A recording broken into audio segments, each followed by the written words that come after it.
Cette image est extraite d'une vidéo envoyée par le Hamas à des fins de propagande. On y voit Eviatar David, otage israélien de 24 ans, d'une maigreur extrême.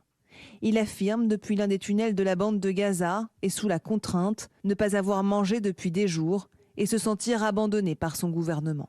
Vendredi, le mouvement islamiste palestinien avait diffusé une première version de cette vidéo. Dans une mise en scène, le Hamas y fait le parallèle avec la situation humanitaire dramatique à Gaza et lance un message: trouver une solution au plus vite si Israël veut sauver la vie des otages. Hier, 60 000 personnes se sont rassemblées à Tel Aviv pour la libération des otages.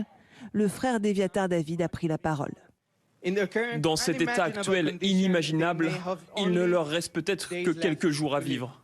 Le Hamas se sert d'Eviatar pour l'une des campagnes de cruauté les plus horribles et calculées qu'on puisse imaginer.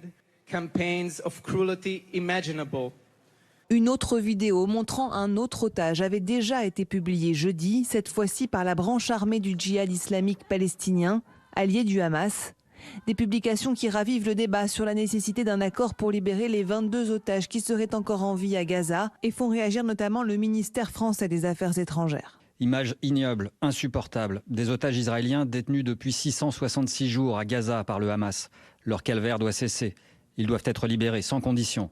Le Hamas doit être désarmé et exclu de la gouvernance de Gaza. L'aide humanitaire doit y entrer massivement. Emmanuel Macron a de son côté annoncé le début ce vendredi des premiers largages aériens d'aide humanitaire. 40 tonnes de vivres ont été promises par la France pour venir en aide aux populations affamées de la bande de Gaza. Selon les ONG présentes sur place, il faudrait 62 000 tonnes d'aide par mois pour combler les besoins des 2 millions de Palestiniens.